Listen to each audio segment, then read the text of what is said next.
Kamu mendengarkan RRI Pro 2 FM Suara Kreativitas. Mau tahu info musik terkini? Atau informasi kreatif dan inspiratif? Tetap di RRI Pro 2 FM Suara Kreativitas. All around Indonesia. From Sabang to Merauke.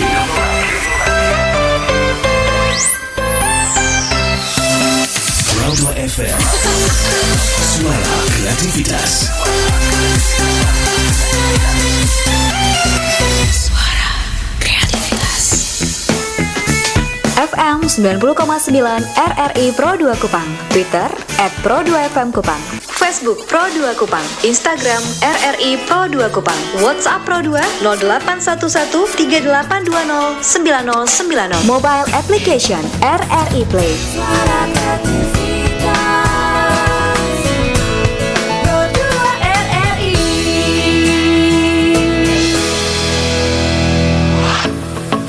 Numpang-nampang Pro 2. Numpang-nampang Pro 2 bersama Forum PKBI NTT menghadirkan narasumber Gusti Brewon, Wakil Bidang 2 Anak dan Remaja, Juliana Marlin Benu, Psikolog Klinis PKBI NTT, dan Maudi Taupan, Direktur Eksekutif PKBI NTT, dengan topik Pergaulan Bebas Remaja dan Akibatnya. Kamis 31 Maret 2022 pukul 16 waktu Indonesia Tengah.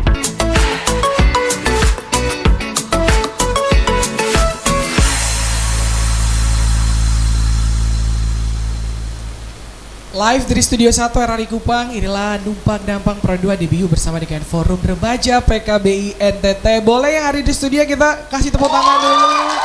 Wow. Luar biasa, ramai sekali ya Sobat Kreatif. Balik lagi hari ini di Numpang-Nampang ya. Dan spesial banget kali ini karena kita sudah ditemani oleh teman-teman dari Forum Remaja PKBI NTT. Dan seperti tadi di bridging awal ya sudah disampaikan, Ishak tidak akan sendiri dalam diskusi kali ini karena sudah ditemani oleh narasumber-narasumber yang luar biasa. Langsung saja kita ajak berkenalan ketiga narasumber kita yang sudah hadir di edisi Numpang-Nampang kali ini spesial bersama dengan Forum PKBI Remaja NTT. Kamera boleh langsung ya soroti wajah narasumber kita yang sudah tampil paripurna di depan sini ya. Oke, yang pertama langsung saja kita akan ajak berkenalan, ada Kak Gusti Brewon. Ya, selamat sore Kak Gusti. Selamat sore. Ya, terima kasih. Ya, Sobat Kreatif, Kak Gusti ini merupakan Wakil Bidang 2 Anak dan Remaja dari PKBI NTT ya. Oke, selanjutnya kita juga punya Kak Julian Marlin Benu. Selamat sore Kak Julian. Halo, selamat sore. Fansnya banyak ya Kak ya. Kak Julian ini merupakan psikolog klinis di PKBI NTT ya. Oke, dan yang ketiga ada Kak Maudi Taupan. Tepuk tangannya lagi. Halo, selamat sore Kak. Nah, Sobat Kreatif, Kak Maudi ini merupakan Direktur Eksekutif dari PKBI NTT. Selamat sore untuk kakak bertiga dan salam sehat ya. Oke, dan dalam diskusi kali ini kita akan bicara terkait dengan pergaulan bebas remaja dan akibatnya. Topik yang kalau misalnya kita lihat sendiri ini udah kerap kali gitu ya dibicarakan, dikampanyekan, bagaimana membentuk pola pergaulan yang baik, tapi nyatanya kita bisa lihat sampai sekarang ya, masalah-masalah terkait dengan pergaulan remaja, pergaulan bebas khususnya ini masih juga terus terjadi dan beragam, bahkan muncul variasi-variasi baru di luar yang bisa kita pikirkan seperti itu. Ini tentunya ada banyak pengaruh. Langsung saja kita akan ke Kak Gusti dulu ya, sebagai Wakil Bidang Anak dan Remaja yang tentunya juga cukup memahami terkait dengan anak dan remaja dalam konteks pergaulan. Dari pemantauan Kak Gusti sendiri ini, kira-kira pola pergaulan yang sekarang terjadi atau yang sedang dilakukan oleh anak dan remaja di zaman ini, di era milenial ini, di mana teknologi itu berkembang dengan pesat. Dan kita kalau lihat dari satu dekade ini saja, pola perkembangannya berkembang cukup signifikan. Dari pantauan Kak Gusti sendiri ini bagaimana pola perkembangannya dan perbedaannya dengan masa-masa sebelum ini? Ya, terima kasih Kak Ishak, pendengar semua dan juga yang nonton lewat YouTube. Saya kira pertama kita tahu bahwa dunia berkembang, Benar. pola pergaulan juga berkembang karena ada banyak hal berkembang, Betul termasuk sekali. teknologi informasi Iya. tadi yang sudah disebutkan oleh Kak Ishak. Tapi saya kira perilaku kita itu perilaku pergaulan yang beresiko itu masih saja ada. Ini Benar bukan sekali. hanya sekarang, tapi memang tapi bisa juga ini dipercepat dengan kemajuan-kemajuan jika kita memang tidak memfilternya. Memang kadang-kadang dilematis karena orang tuh kan selalu mengatakan hati-hati pergaulan. Benar. Padahal sebenarnya remaja memang mesti didorong agar dia bebas bergaul dengan siapa saja tanpa sekat-sekat. Yang perlu dijaga adalah jangan sampai pergaulannya itu beresiko. Oke. Ya, karena kalau pergaulannya beresiko akan merugikan dirinya sendiri. Dan perkembangan remaja kita tahu bahwa sekarang kecepatan informasi itu Benar. menjadi salah satu hal yang paling menonjol dalam pola pergaulan. Ya kita ini tidak milenial lagi, sudah nyaris kolonial ya, ya sudah kolonial. Kolonial ya. Tapi kita juga memahami, kita lihat anak-anak kita di rumah, sahabat-sahabat kita, dan saya kebetulan senang karena di PKBI itu forum remajanya tuh aktif. Ya, forum remajanya aktif dan kita memang memahami. Ya meskipun kami tidak remaja lagi, tapi dengan pergaulan dengan mereka, maka kita bisa mengetahui tentang apa sebenarnya yang terjadi menjadi persoalan-persoalan remaja. Nanti Kak Marlin dan Ibu Maudi bisa menambahkan, tapi pergaulan remaja itu memang terjadi. Nah, kami juga di PKBI punya data. Nah, data itu seingat saya kami melakukan riset sederhana yang dilakukan sekitar akhir Desember 2020. Berarti data baru ya? Ya masih baru lah, masih belum terlalu lama. Itu tentang apa yang dilakukan oleh remaja ketika pacaran. Benar. Dan di NTT kita melakukan riset secara tidak semua wilayah, tetapi ada representasi dari Sumba, ada dari Flores, dan dari Kota Kupang dan Daratan Timur. Itu dulu ada 2020. Dan kita menemukan fakta yang memang membuat kita harus diskusi kita misalnya hari ini. Bagaimana? Itu kurang lebih rata-rata di tiap kabupaten itu dari jumlah responden yang diwawancara 14-18% itu remaja-remaja itu berhubungan seks saat pacaran. Wow. Dan ketika itu di remaja-remaja yang berhubungan seks itu lagi, apakah mereka hanya satu pasangan? Rata-rata dari tiap kabupaten itu respondennya mengatakan hampir 45-50% itu berganti-ganti pasangan. Wow. Ini data temuan Data BI. ya. Oke. Mungkin ada yang setuju, mungkin ada yang tidak setuju. Tetapi kalau kami di PKBI sejak awal kebijakan kami based on data, tidak boleh berbasis asumsi. Benar sekali. Ya, jadi itu kira-kira gambaran. Nah, tapi juga tidak seseram itu saja, karena PKBI kami senang karena remajanya itu aktif. Mereka kegiatan macam remaja sadar bencana, remaja tentang kesehatan reproduksi. Jadi kita juga ingin bilang ke publik bahwa remaja tuh jangan dilihat sebagai biang masalah saja. Ini anak-anak muda kreatif, hebat, inovatif, dan kita harus percaya bahwa masa depan negeri ini, saya kira begitu. Wow, luar biasa sekali ya sudut pandang yang diberikan oleh Kak Gusti sendiri. Bahkan ini berdasarkan data memang ada kecenderungan untuk perilaku berisiko, pergaulan berisiko ya. Kita lebih sebutnya sebaiknya perilaku pergaulan berisiko ya, karena memang remaja itu waktunya bebas-bebasnya mereka untuk mengeksplor diri. Hanya resiko-resiko ini yang terkadang membawa mereka terjerumus ke hal-hal yang negatif. Nah ini kalau misalnya terkait dengan data sendiri tadi dikatakan bahwa itu perilaku seksual yang beresiko. Iya, betul. Sudah aktivitas seksual secara dini resikonya juga tinggi terhadap masalah kesehatan, kanker salah satunya juga. Lalu kemudian ini kita ke Kak Juliana sendiri nih. Kalau misalnya dari segi psikologi secara mental anak remaja sendiri dengan perkembangan kesehatan seksual yang sekarang sangat beresiko kalau misalnya tidak dibatasi secara benar, tidak diawasi juga secara benar. Ini kira-kira dari pandangan Kak Marlin sendiri melihat situasi yang ada, kalau dulu orang bilang anak-anak remaja omong seks itu tabu, karena mungkin budaya dan lain sebagainya. Tapi makin kesini bahkan mungkin sebagian bukan saja berbicara tentang seks, tapi aktivitas seksualnya itu bahkan sudah dilakukan, itu tadi seperti dari data ya, bahkan ada yang lebih dari satu pasangan Kak ya. Ini bagaimana Kak Juliana sendiri menilai situasi ini, fenomena ini? Oke, baik, terima kasih banyak Kak. Iya ya, jadi saya pertama mungkin saya senang banget Kak Gusti sudah meletakkan persepsi yang sama buat kita bahwa remaja itu istilah pergaulan bebas itu bukan istilah yang tepat sebenarnya ya. Jadi karena memang remaja butuh untuk diberi kebebasan. Apakah kita perlu ganti judul di acara? Jadi istilah pergaulan bebas memang mari kita ganti dengan pergaulan beresiko. Jadi yang perlu dijaga adalah remaja jangan sampai melakukan perilaku-perilaku beresiko ketika mereka punya hubungan atau punya relasi dengan lawan jenis terutama gitu ya. Kemudian kalau Kak tanya tadi tentang kesehatan mental ya. Kesehatan mental, bagaimana kondisi kesehatan mental. Pertama kita perlu sama-sama pahami nih. Ketika masa remaja ini semua sudah pernah jadi remaja ya. Sudah lewat ya. Sudah lewat. Jadi pada masa remaja kalau kita ingat-ingat kembali ada terlalu banyak perubahan yang terjadi dalam dirinya kita secara fisik. Benar. Yang kelihatan maupun yang tidak kelihatan di dalam diri kita. Hormon-hormonnya berubah. Struktur otak remaja itu berubah dengan drastis. Kemudian secara fisik pun kita bisa melihat ada banyak tanda-tanda perubahan khususnya di organ reproduksi. Perubahan-perubahan itu kemudian terkombinasi dengan pola pikir remaja. Salah satu pola pikir remaja yang paling menonjol itu adalah rasa ingin tahunya tinggi.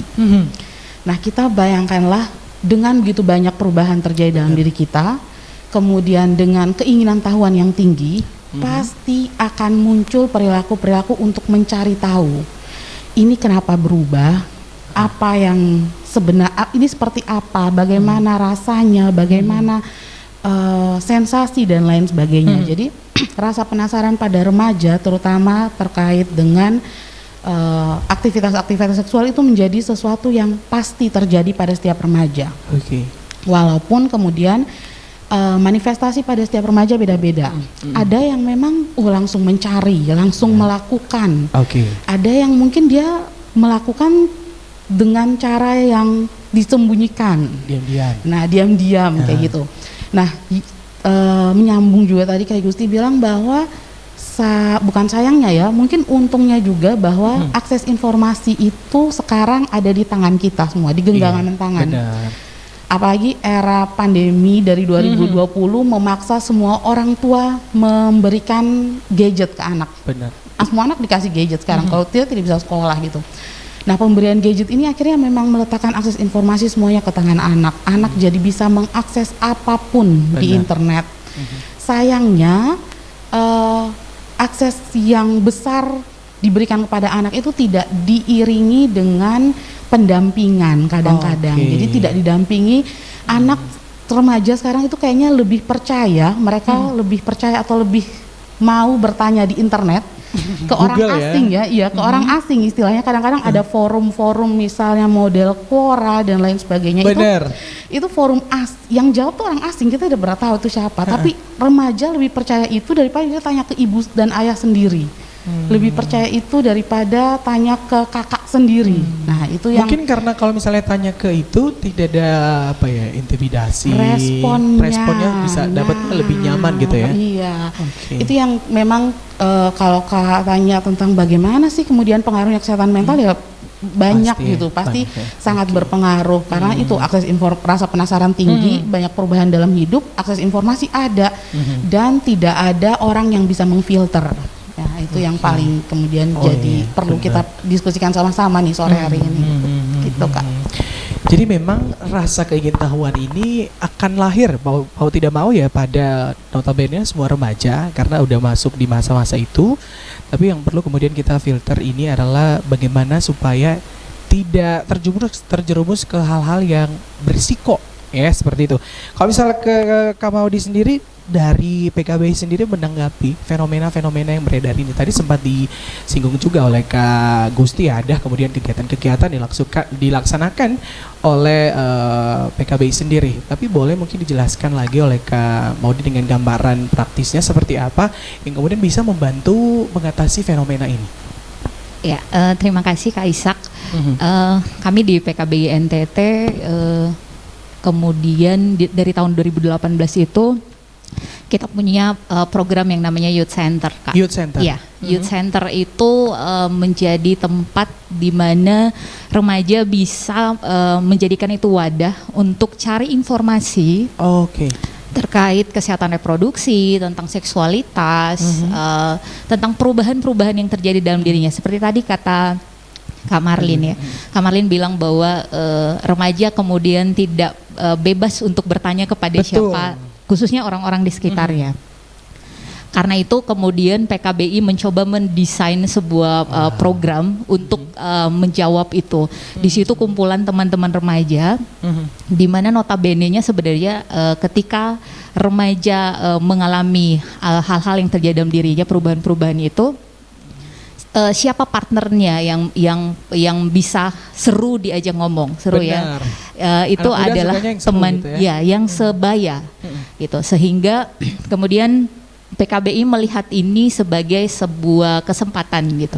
Bagaimana program ini bisa membantu semua teman-teman, ya, teman-teman remaja yang ada di Kota Kupang, di Provinsi NTT, untuk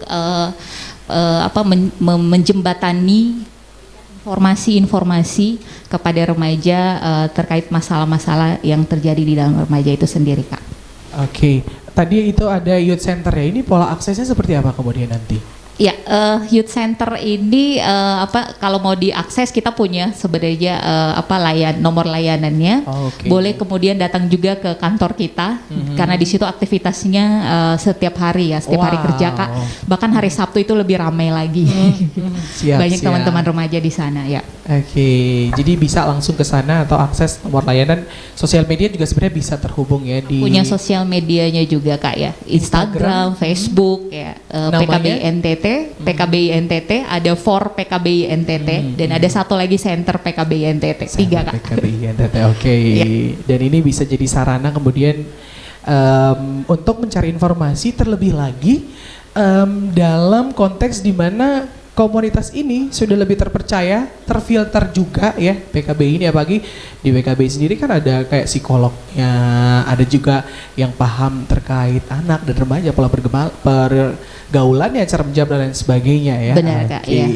Kita akan tanya-tanya dulu nih ke audiens, mungkin ada yang punya pertanyaan, yang mau bertanya kemudian kepada narasumber-narasumber kita di sini. Boleh dengar terlebih dahulu suaranya teman-teman dari Forum PKBI NTT. Luar biasa ya. Ini antusiasnya luar biasa dari teman-teman. Ada silakan yang mau bertanya terlebih dahulu.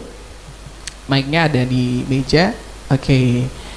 Ada ya, boleh berdiri, sebutkan nama juga.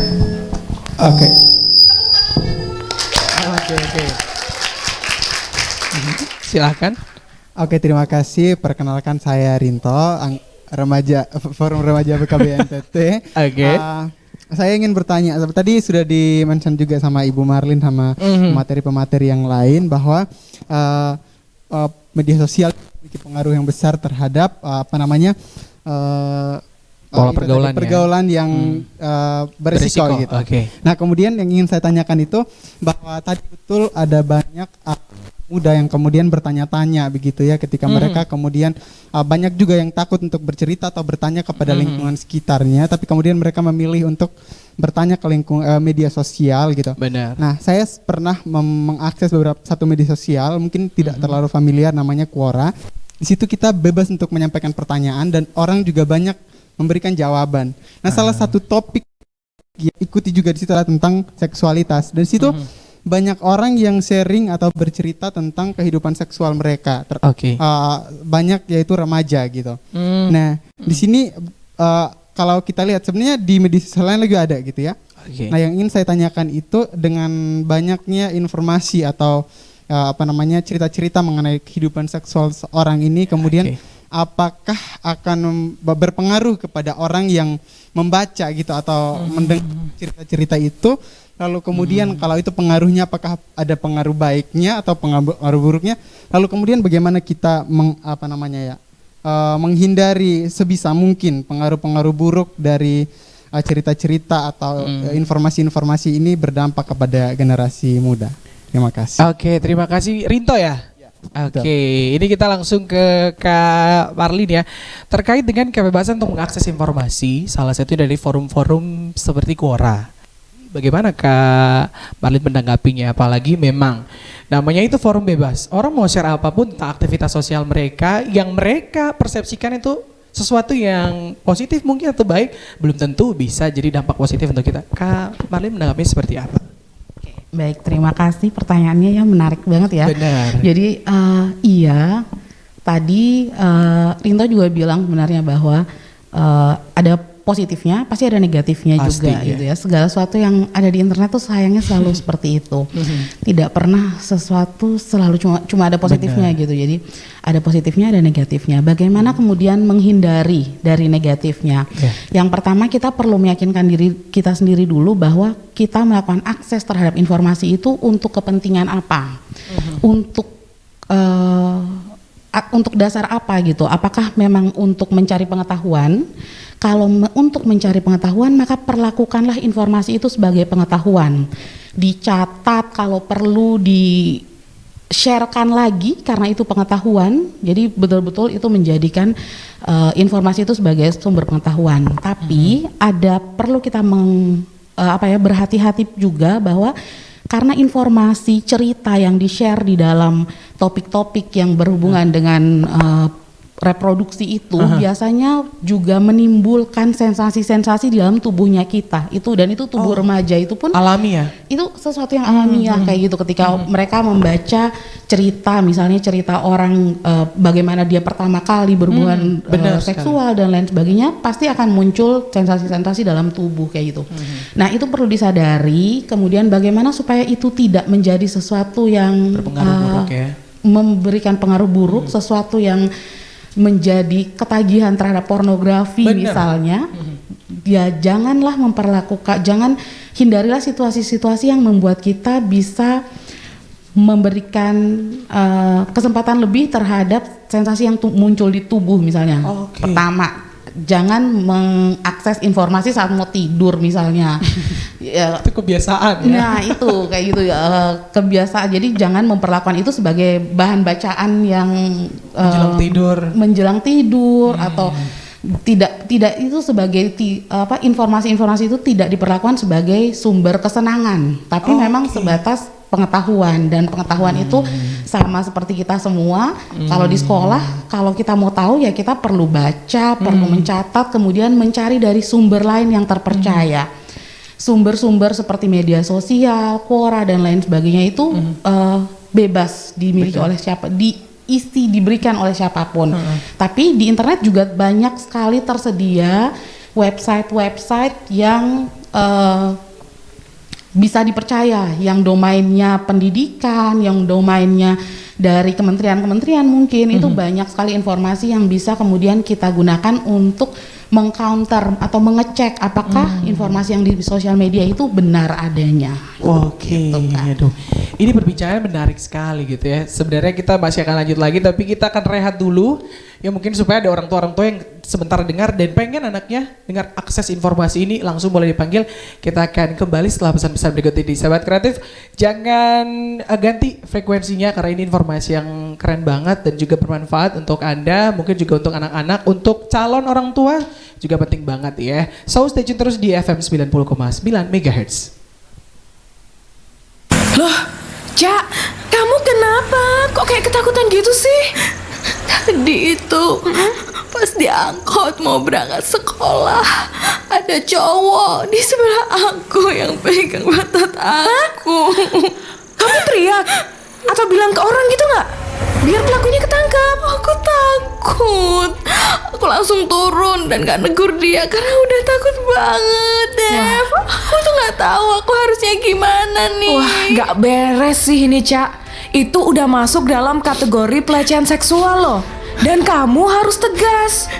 Saat kamu terkena pelecehan seksual, lapor ke Komnas Perempuan agar dibantu dan diproses.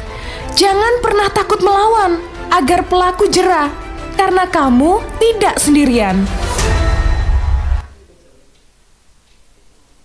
Iya, baik. Masih bersama dengan saya Octavian ya dalam diskusi kali ini terkait dengan pergaulan beresiko remaja dan akibatnya. Oke, menarik sekali tadi yang sudah disampaikan oleh Kak Marlin, Kak Gusti dan juga Kak Maudi. Kita ke Kak Gusti dulu.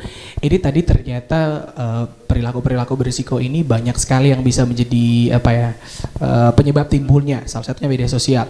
Lalu kalau misalnya dari Kak Gusti sendiri, kira-kira pola edukasi seperti apa sih yang harus memang diberikan pada anak-anak atau remaja atau yang harus diterima oleh mereka yang tepat seperti itu? Pola edukasi seperti apa dan kira-kira pengetahuan tentang pergaulan yang sehat itu seperti apa? Siapa yang harusnya lebih berperan dalam hal ini?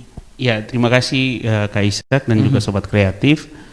Saya kira kita jangan membiarkan media sosial itu dipenuhi oleh informasi yang tidak benar. Oke, benar. Kalau kita tidak bisa mencegah orang tidak memberikan informasi yang tidak benar, maka yang bisa kita lakukan adalah memenuhi media sosial misalnya dengan informasi yang benar. Menarik. Sehingga akhirnya kenapa hoax itu beredar? Karena kita yang katanya mengerti kalah dan membiarkan media sosial dikuasai oleh mereka yang tidak mengerti. Diperkaya oleh hoax-hoax ya. Jadi saya kira kita mengimbangi dengan informasi yang tepat dan saya kira kami di PKBI sangat berterima kasih ke RRI. RRI ini salah satu mitra yang konsisten. Karena sudah sekian tahun bersama kami memberi kesempatan pada remaja, mereka sebagai narasumber berbicara dan ini saya kira bentuk komitmen dari sebuah media seperti LPPI yang sangat kami hargai. Ada lewat medsos, ada lewat berbagai cara kita mengedukasi. Benar.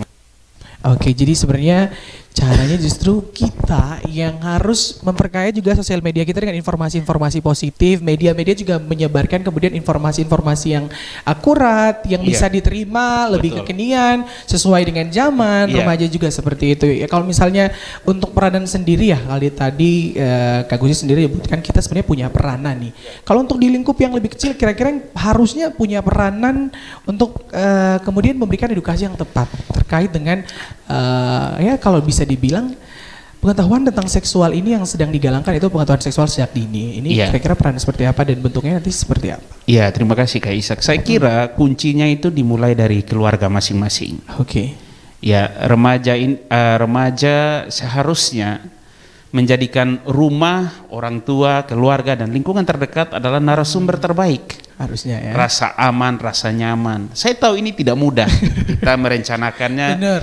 Kita yang bicara juga pernah mengalami, audiens yang ada di sini atau juga yang lagi nonton. Kita jarang sekali kalau punya masalah itu mau bertanya pada orang. Karena orang tua susah. Ya, tapi kita juga jangan salahkan orang tua karena kita juga tidak pernah. Jadi sebenarnya yang harus dibangun rasa percaya. Rasa percaya di berbagai pihak. Remaja juga harus percaya orang tuanya dan juga orang tua harus percaya bahwa anak-anaknya termasuk remaja-remaja ini istimewa. Dia mungkin tidak seperti yang kita inginkan, tetapi dia sebenarnya istimewa. Kalau kita percaya ini dulu, tapi kalau kita sudah memulai dengan melihat orang tua ini di tembok yang lain dan kita remaja dianggap nakal di tembok yang lain, ya terus begitu. Akhirnya anak-anak mencari solusi di tempat lain dan anak-anak orang tua di tempat lain. Dan kami di PKBI sesuatu yang khas dari PKBI itu Kak Ishak adalah di PKBI sejak awal kami di pengurus dan teman-teman di eksekutif forum remaja kita itu juga tempat.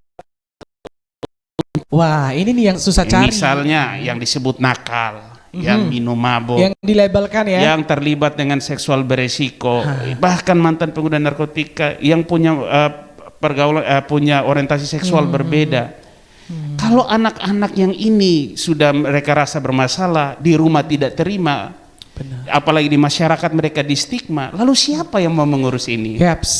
Ya, kita mesti ada negara, harusnya ini tugas negara.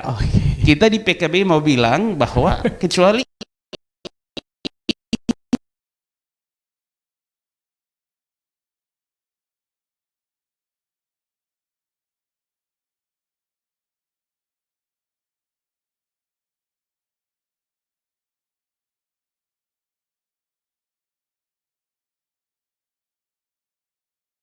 kita juga ini yang kadang-kadang tidak betul. Makanya remaja terus ada dalam masalah. Misalnya tadi riset yang mengatakan bahwa remaja ada dalam perilaku berisiko, sebagian kecil remaja ada perilaku berisiko karena selalu lebih banyak yang masih baik. Tapi kita juga harus terpanggil untuk datang ini. Makanya teman-teman remaja, setahu saya ini Ibu Maudi juga sering sharing ke kami, teman-teman tadi, bahwa mereka juga menjangkau kelompok-kelompok ini. Karena jangan kamu datang hanya pada mereka yang setiap hari ke rumah ibadah. Karena kan mereka sudah baik. Benar. Cari Siapa yang sakit ya? Kan itu kalau kita belajar teologi itu kan datang untuk mencari yang masih di luar kandang, bukan yang dalam kandang. Yang ada AC lagi kandangnya. Makanya mesti berani mencari sesuatu di luar. Dan kita harus percaya bahwa remaja mampu dan bisa. Saya selalu percaya itu. Dan saya juga senang karena di PKB, kebijakan nanti Ibu mau juga bisa sharing. Kita dalam program-program itu staff-staff itu masih muda. Nah, banyak anak muda. Jadi ya mereka kreatif, inovatif. Saya lihat, waduh, kita yang sudah kolonial ini harus juga adaptasi. Benar. Kita harus naikkan follower biar bisa ngimbangi mereka nih. Mereka followernya banyak. Ya gitu kira-kira, Aisyah. Waduh, menarik sekali ya. Boleh tepuk tangannya dulu teman-teman PKBI ini. Yang hadir di sini adalah salah satu yang juga ikut terlibat dalam forum remaja PKB yang aktif juga memberikan informasi, memberikan dampak positif bagi remaja-remaja lainnya. Tadi Kak Gusti sempat singgung kalau misalnya PKB sendiri di luar biasa karena justru ada juga yang fokus terhadap mereka yang dilabelkan bermasalah. Iya.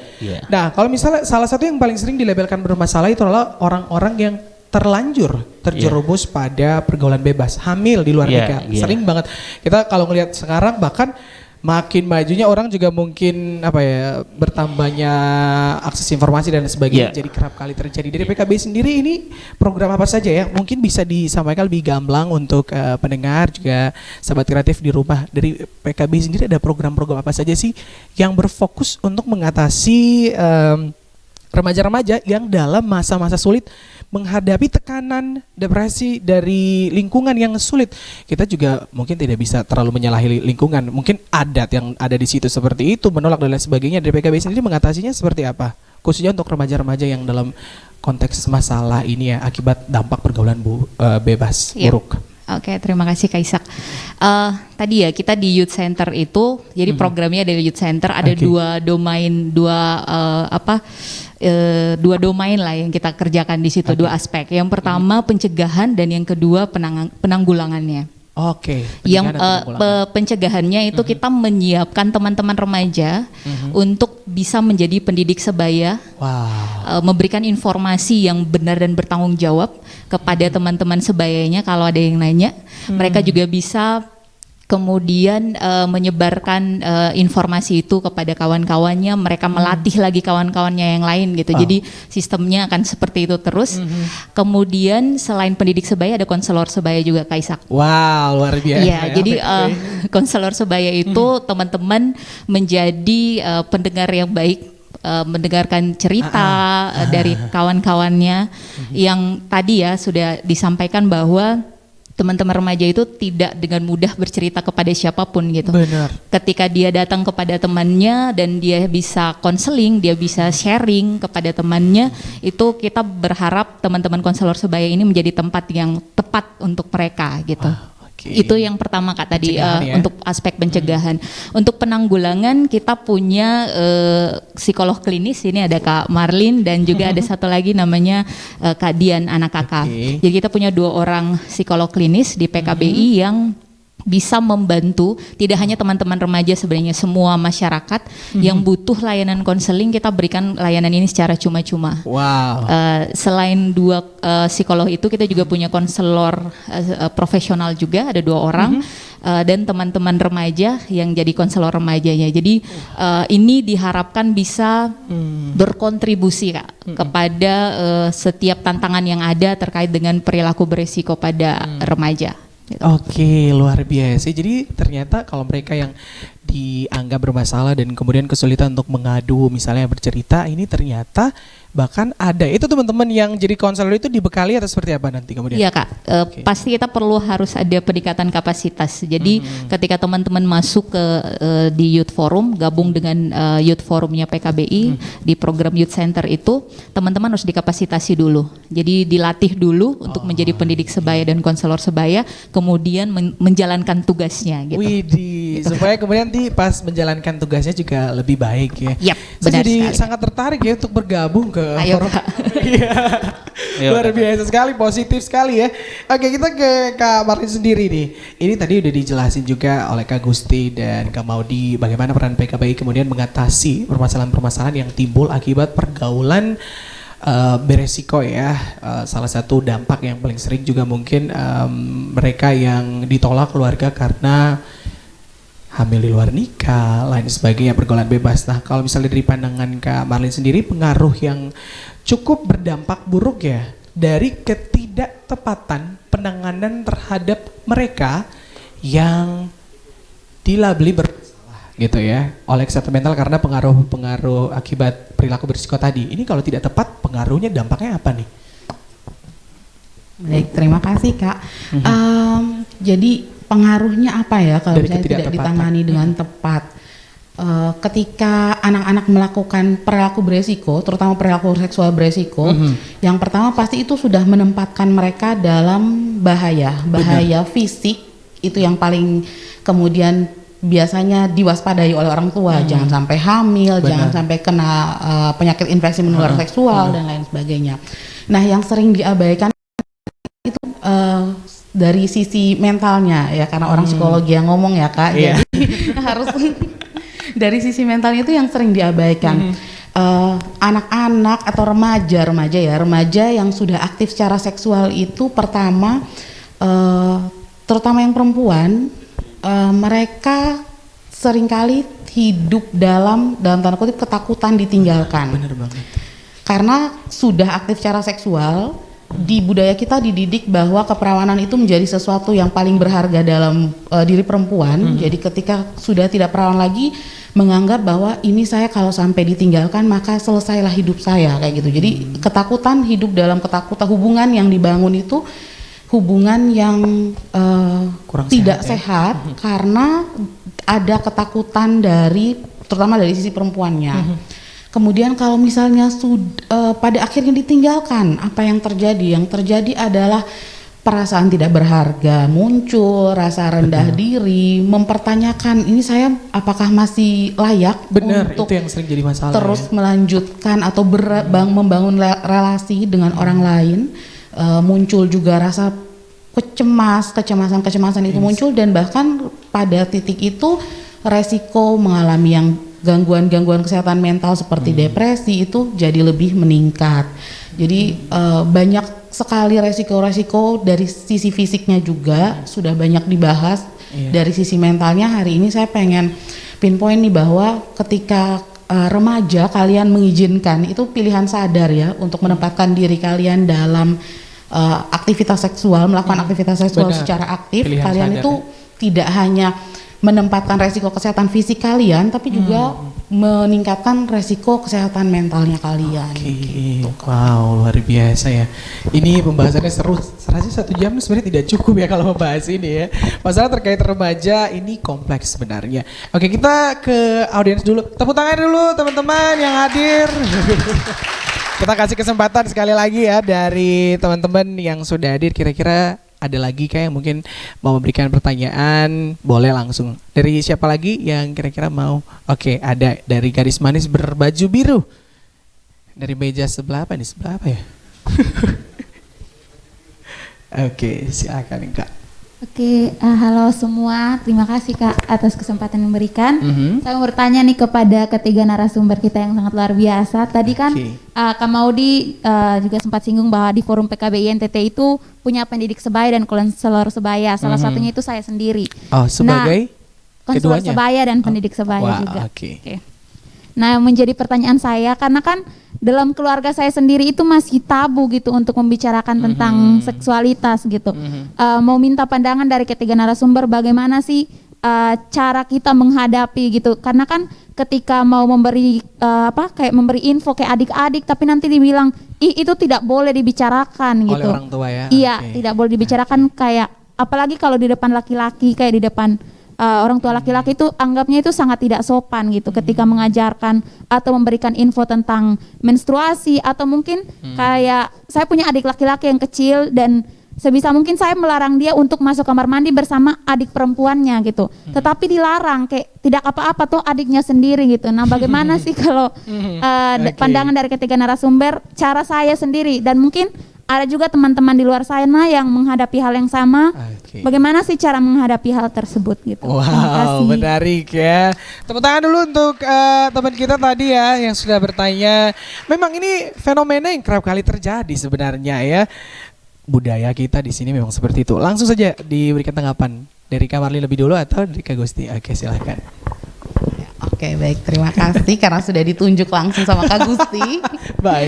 Baik, jadi pertanyaannya menarik sekali ya, dan itu mungkin masih jadi struggle-nya bukan cuma Fitri, bahkan kamu di Kak Gusti dan saya sendiri pun masih menghadapi sistem seperti itu, masih menghadapi permasalahan seperti itu.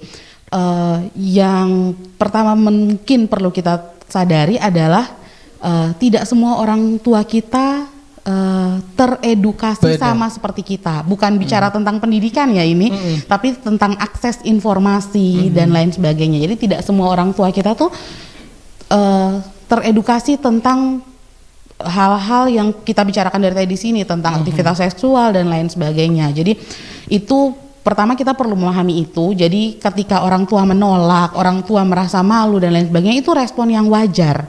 Respon yang wajar, mari coba kita pahami sama-sama gitu, bahwa itu respon yang wajar. Nah, dari kitanya nih sekarang kira-kira bagaimana supaya orang tua yang tidak teredukasi dengan baik tentang isu-isu reproduksi itu bisa mau membuka diri. Memang akan sedikit canggung juga ya kalau sebagai misalnya saya menempatkan diri saya sebagai bapak, terus anak perempuan saya tiba-tiba ngomong tentang menstruasi, wah pasti bapaknya juga gitu ya. Gitu. Jadi memang kita perlu lihat mana nih, oh kira-kira kalau misalnya bapak sulit untuk langsung berbicara, kita mungkin bisa bicara dengan ibu dulu. Misalnya kalau contoh dari tadi Kak Fitri bilang bahwa oh saya mau melarang adik cowok dan cewek masuk kamar mandi bareng aja tuh masih sulit kayak gitu. Nah, bicara dengan ibu dulu, dan juga bicaranya kita perlu lihat mungkin orang tua juga tidak merasa itu sesuatu yang serius, karena kita ngomongnya ini lagi banyak orang nih, orang kita melarang terus orang tua alah nggak apa-apa gitu. Nah, kita perlu menunjukkan bahwa ini hal yang penting, hal yang serius untuk dibicarakan, dan hal penting dan serius itu biasanya tidak dibicarakan di depan umum. Jadi kita bisa diskusi satu-satu, Bu, saya tuh belajar bahwa ini seperti ini kayak gitu. Jadi pendekatan secara personal dengan orang tua itu memang mungkin lebih bisa kita utamakan, walaupun ini isu yang sebenarnya sudah banyak sekali gitu di luar sana, karena mungkin orang tua nggak mau juga ya digurui gitu kayak ini anak kecil tahu apa itu. gitu. Nah, padahal dengan akses informasi yang sebanyak ini sudah tidak bisa kita bilang lagi bahwa orang tua punya pemahaman yang lebih, guru punya pemahaman yang lebih, udah nggak bisa lagi, udah nggak zaman lagi gitu. Baik.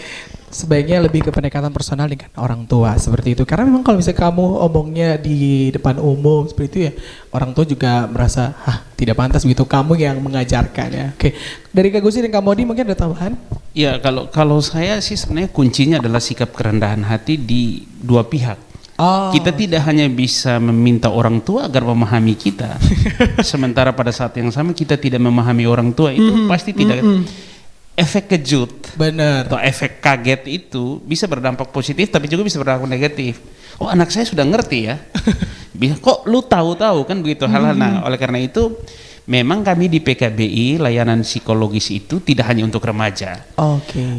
Orang-orang tua yang bingung, ini gimana nih cara mengatasi anak saya yang disebut nakal, anak saya yang over kreatif. Itu jangan takut. Di PKBI ada layanan psikolog di sana. Tapi kita omong-omong jangan-jangan tidak tahu PKBI ini di mana. Nah, PKBI itu saya dari tadi tunggu-tunggu nih ada yang belum kasih tahu, biar saya yang kasih bocoran saja. PKBI itu paling gampang ditemui di Facebook, karena ada Facebook, ada Instagram. Nah, itu gampang. Tapi yang kedua bisa datang ke alamat kantor PKBI di Jalan Basuki Rahmat. Itu gampangnya kalau di daerah Kupang itu Anda datang ke kantor gubernur yang Naikolan, sebelahan kita. Jadi gubernur di sebelah, kaminya di sebelah, ya begitu. Di situ ada layanan klinis yang kami pastikan aman. Anda nyaman, Anda datang tidak usah khawatir, dan kesan hampir semua yang datang itu kesannya bahwa mereka sangat terbantu. Nah, oleh karena itu ini pertanyaan jadi relevan. Kalau orang kita itu sebenarnya membantu semua, membantu Gak orang cuman tuanya, remaja ya. bantu remaja. Dari ketika bicara remaja, kita membangun kepercayaan diri pada remaja, kita membangun juga kepercayaan diri pada orang tua bahwa Anda bisa membantu anak ini. Anda bisa menolong dia. Nah, kan selama ini kan ada kesenjangan gengsi. Orang tua juga gengsi, anak-anak juga, apalagi dia merasa dia sudah kuasai teknologi, dia bilang, kok papa dong, mama dong mau kuasai apa? Beta yang kuasai. Nah, ini sih menurut saya kuncinya adalah kerendahan hati di dua-dua. Dan kita yang mengedukasinya, tadi masukan yang bagus, kita harus lihat juga momen. Benar. Ya, jangan tidak ada hujan angin kakak langsung datang. Ini menurut PKBI begini, wah bahaya ini. Ya, jadi tapi orang selalu tanya, bagaimana solusi di keluarga? Jangan tanya ke PKBI, Anda lah yang paling tahu di keluarga Anda apa yang paling pas. Ya. Banyak orang tua tanya ke saya bilang saya tidak kenal Anda. Anda yang harus kenal anak Anda. Sama juga anak-anak bilang ini bagaimana menghadapi orang tua. Kalau Fitri tanya saya tidak tahu jawabannya. Kamu yang tahu. Kapan bapakmu marah, kapan mamamu marah kan saya tidak tahu bocorannya, tapi saya bisa memberitahu ini gejala-gejalanya kayak gini. Tapi saya juga percaya hasil itu tidak akan mengkhianati proses. Kalau proses juga kita tekun, terus kita mau lakukan dan tidak usah malu untuk bertanya. Ya tidak usah juga malu untuk cari tahu, belajar. Oh, orang tua yang begini kita perlu. Dan tadi Kak Marlin sangat baik berbagi bagaimana cara yang baik. Terima kasih. Waduh, tepuk tangan dulu dong teman-teman. Makin panas ini ya, waktunya makin mau habis, makin panas. Tapi kita akan kembali lagi ya Sobat Kreatif yang sementara mendengarkan. Ini sebenarnya momen yang tepat kalau misalnya ada orang tua yang dengar dan bisa juga kemudian aware terhadap fenomena ini. Kita akan kembali setelah pesan-pesan berikut ini. Stay tune terus di FM 90,9 MHz Pro 2 RRI Kupang.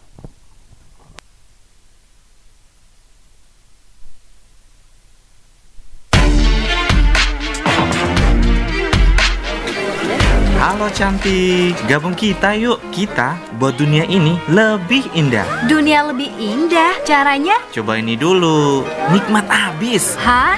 Narkoba? Bro, kamu mau ajak aku pakai barang haram itu? Bro, narkoba itu nikmatnya sesaat, tapi sengsaranya bisa seumur hidup. Itu persoalan nanti. Bro, sekali kena narkoba, kamu bakal sulit melepaskan diri. Bodi kamu bakal rusak, bro. Tidak bisa konsentrasi. Artinya masa depan kamu pasti gelap. Makanya tolak narkoba, cari kegiatan sehat. Hah? Bodi rusak, sulit konsentrasi, masa depan gelap? Kamu yang benar aja kalau ngomong. Sobat muda, narkoba hanya merusak kita.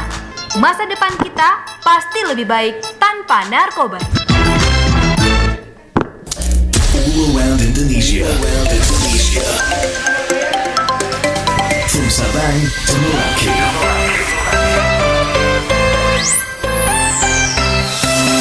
Pro 2 FM. Suara kreativitas.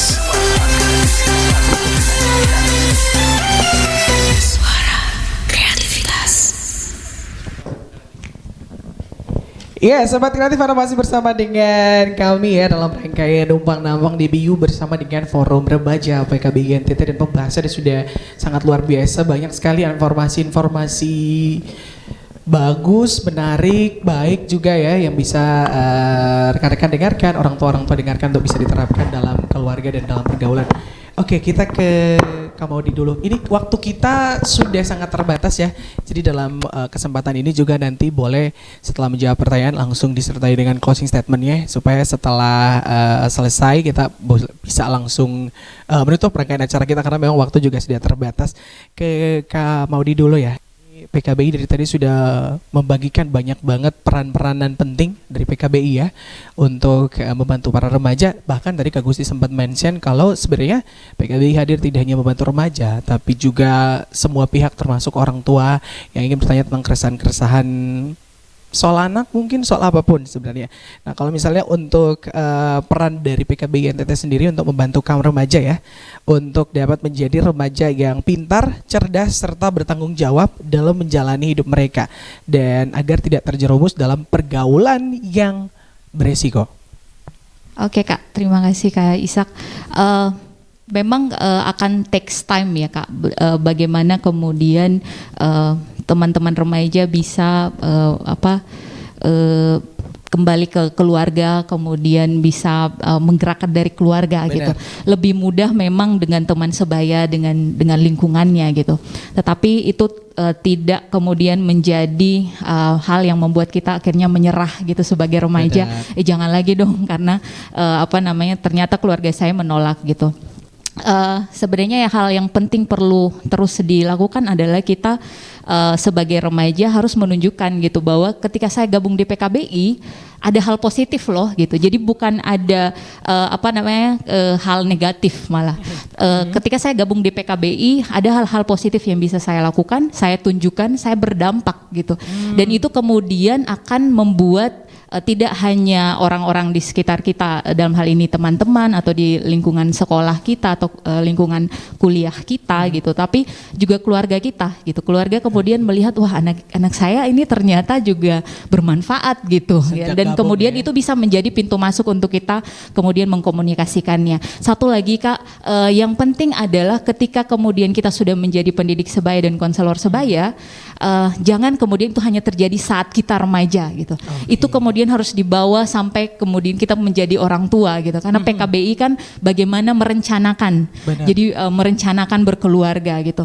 Ketika nanti kita menjadi orang tua, kita berharap bahwa kendala-kendala yang kita temui ketika kita menjadi remaja itu tidak terjadi lagi pada anak kita. Jadi kita memutusnya dari kita gitu kan. Ya, itu menjadi PR besar, akan butuh waktu lama, tapi kita bisa kemudian merubah itu 10 sampai 15 tahun yang akan datang ketika teman-teman itu ternyata berdampak gitu untuk teman-teman lainnya. Gitu Kak. Oh ya, satu lagi mungkin di PKBI kan kita punya layanan konseling, bisa kemudian mengakses nomor HP kantor untuk layanan hotline-nya kita. Itu ada 081238, nanti mungkin bisa bantu diketik ya Kak. 081238 760 450. Oke, gitu, Kak, ya. Itu untuk layanan konseling ya. Oke, baik. Nah, kita ke Kak Marlin dulu ya. Ini tadi sudah disampaikan ya, ternyata ini luar biasa PKBI hadir sebagai bentuk untuk menjawab tantangan ke depan. Kalau misalnya udah jadi orang tua, bisa memutus di permasalahan-permasalahan. Nah, dari Kak Marlin juga ini mungkin boleh lah dibagikan kira-kira sebagai remaja ya. Ini cara kita supaya baik dalam menjaga kesehatan mental. Di era yang tidak terbatas ini, cara kita juga untuk kemudian bisa tampil menjadi remaja-remaja yang berdampak. Cara supaya jaga kesehatan mental, karena kalau mentalnya tidak sehat ya tentu perilaku-perilakunya juga termanifestasi dengan tidak tepat. Baik, terima kasih Kak Ishak. Cara menjaga kesehatan mental yang pertama, aware dulu bahwa sehat itu bukan cuma fisik, tapi juga mental. Benar. Karena itu bukan hal yang bukan hal yang mudah, walaupun sekarang saya tuh senang banget remaja sudah banyak yang pedulilah dengan isu-isu kesehatan mental. Tapi peduli dengan isu-isu kesehatan mental tidak sama dengan kita selalu cek ke diri kita sendiri, mental kita lagi sehat atau tidak gitu. Jadi perlu menyadari, oh saya sedang dalam posisi apakah masih sehat mental atau tidak. Cara ngeceknya gimana? Pertanyaannya ya Kak, jadinya cara ngeceknya gimana? Cek sering marah-marah nggak tiap hari, sering sensitif nggak tiap hari, tugas-tugas sehari-harinya terbengkalai atau tidak, susah tidur atau tidak. Jadi tanda-tanda kecil itu jadi tanda-tanda bahwa ini posisi saya sedang sehat mental atau tidak. Jadi mulailah dari menyadari diri kita sendiri. Kemudian senang sekali teman-teman di PKBI itu difasilitasi dengan sangat baik sebenarnya untuk bisa punya akses informasi, akses layanan bahkan. Jadi itu sesuatu yang menurut saya bermanfaat sekali ya. Inovatif sekali untuk kita yang ada di wilayah Kota Kupang. Belum kebanyakan orang masih bergerak di pemberian informasi, tapi di PKBI sudah sampai memberikan akses layanan jasa gitu ya Kak. Terus mungkin pesan terakhir dari saya Kak, dan buat teman-teman remaja dan juga buat semua orang dewasa dan orang tua di sekitar remaja, saya tuh selalu percaya bahwa remaja itu sebenarnya tahu bagaimana cara untuk jadi orang yang baik. Mereka cuma butuh dipercaya. Dan juga memang butuh waktu untuk figure out, untuk menemukan mana nih cara yang paling tepat buat mereka. Mungkin itu Kak. Waduh, Terima luar biasa, kasih. tepuk tangan dulu teman-teman. Terakhir ke Kak Gusti, kira-kira apa yang mau disampaikan untuk remaja dan juga orang tua yang sementara mendengarkan perbincangan kita ini supaya lebih nanti implementasi ke depan ya, lebih baik lagi supaya permasalahan-permasalahan perilaku berisiko oleh remaja, ketidaktepatan penanganan oleh keluarga dan lingkungan itu bisa dihindari. Saya kira tadi dua narasumber juga sudah mengatakan bahwa sebenarnya kita juga percaya bahwa remaja bisa menjadi solusi untuk Penting mengatasi ya itu ya. Mbak, kita harus percaya remaja itu istimewa, dia mampu, dia bisa membantu dirinya sendiri. Kita bangun kepercayaan diri itu. Kemudian yang kedua, saya tadi pagi masih ngecek berapa sih pengguna Facebook dan Instagram di Kupang. Saya mendapat angka yang cukup fantastis. Saya omong Kupang dulu ya guys, NTT. 600 sampai 700 ribu user. Itu Facebook sama entah Kupang itu bisa saja kota sama kabupaten. Saya ingin mengatakan bahwa kalau itu, kan kalau saya lihat di persentasenya anak muda remaja 18 itu dia bisa sampai 30%. Ini kan kekuatan yang dahsyat. Sebenarnya ya. Tapi belum bisa digerakkan atau mungkin selama ini masih belum digerakkan. Jadi saya ingin mendorong yang kita sebut dengan social media for social good. Jadi sebenarnya ini bisa kita pakai. Sederhana saja, kalau postingan Anda setiap hari curhat dan lain-lain sudah, sesekali toh ajak datang ke PKBI, Anda bisa menjadi tempat yang hal-hal kecil yang begitu yang bisa kita lakukan. Saya kira ini lebih praktis, mudah, dan saya tentu terakhir sebagai pengurus PKBI, kami terima kasih ke RRI. Jangan bosan. Tidak akan bosan. Iya, kita beredukasi, kita sama-sama membantu untuk anak-anak muda kita. Karena kalau remaja, anak-anak muda kita sehat, kita akan membantu mereka menuju keluarga yang baik, keluarga yang sehat, dan mereka juga akan melahirkan generasi-generasi yang sehat dan untuk Nusa Tenggara Timur yang lebih baik. Saya kira itu. Terima kasih. Tepuk tangan sekali lagi dulu untuk teman-teman semua. Luar biasa sekali perbincangan kita di edisi Numpang Nampang kali ini. Pentingnya kita sebagai remaja, pengguna sosial media untuk memperkaya sosial media kita dengan hal positif, hal baik yang kemudian bisa berdampak baik juga bagi pengguna media sosial lainnya. Dan di akhir dari kebersamaan kita nantikan terus ya, kita akan selalu ada di Pro 2 FM ya. Diskusi bersama dengan Forum PKBI NTT, nanti kedepannya akan ada perubahan jadwal sedikit, tapi nanti pantau saja sosial media dari RRI Kupang, di Instagram di RRI Pro 2 Kupang, dan juga di PKBI Instagramnya PKBI NTT. Nanti akan diinformasikan di situ untuk dapat informasi terkait diskusi-diskusi menarik lainnya yang akan kita hadirkan. Saya Isa Octavian beserta seluruh kru yang bertugas, juga narasumber yang hadir di sini, dan Forum PKBI Remaja NTT mengucapkan terima kasih untuk perhatiannya. Semoga kehadiran kita bisa membagikan dampak yang positif dan bermanfaat, dan sampai jumpa di edisi-edisi Numpang Nampang berikutnya. Bye-bye.